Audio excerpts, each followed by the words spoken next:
Welcome back, Burnout Teachers. Today's lesson will be about how to teach Juneteenth.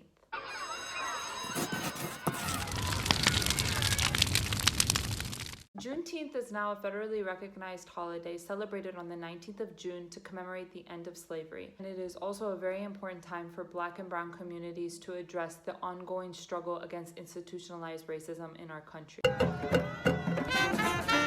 From a parade in Buffalo to a symbolic walk in Texas and a festival in Chicago, Americans gathering on the nation's newest federal holiday, Juneteenth.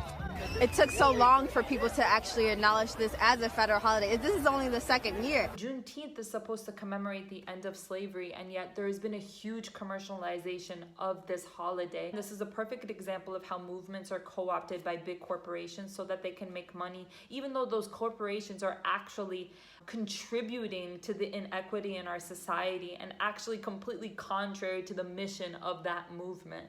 And so we run into a real danger here when people just, throw out these symbols. Yes, symbols are important. It is important to have a holiday that commemorates the ending of slavery, but that also must be coupled with an understanding of the ways in which that slave system has continued to today. And it also needs to be coupled with true reform and true policy change. Whether it's trying to fight against teaching basic history around racism and the role of racism in U.S. history to, there's a direct through line from that to denying Juneteenth, the day that is widely recognized and celebrated as the symbolic kind of day to represent the end of slavery in the United States. When a country is rooted in white supremacy and enslavement, that doesn't just go away. And I think this is what we really need to convey to our students, that yes, Juneteenth is a holiday, but I don't think we can stop there. We should recognize and celebrate that Juneteenth is a holiday, and we should also recognize that that is not enough. It is not nearly enough, and that it is one part of a much longer struggle and a much larger struggle to make sure that we are creating a more equitable and just world. Back in Texas, crowds joining 94-year-old Opal Lee, affectionately known as the grandmother of the Juneteenth movement.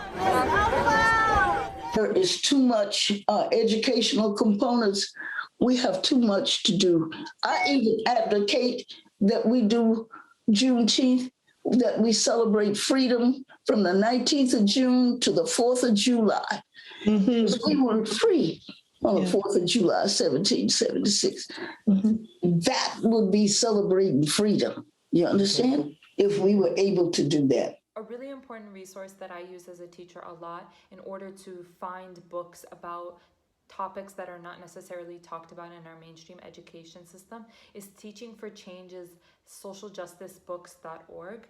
And it's a really, really great resource because it has book lists where you can access different books about different topics. So in regards to what we're talking about today, they have like a whole section on activism and organizing. They have a whole Black history section. They have a Black Panthers and Black Power. They also have a whole section on civil rights teaching. But just to kind of give you an idea of some of the resources that they have, they also have environment and climate justice. They have a whole section on El Salvador, on gender diversity, on economic class, early childhood anti-bias materials. They don't just provide books, but they also have lesson plans that are related to the literature as well. So just many different activities and lesson plans that you can use in your classroom. So make sure to check out www.socialjusticebooks.org.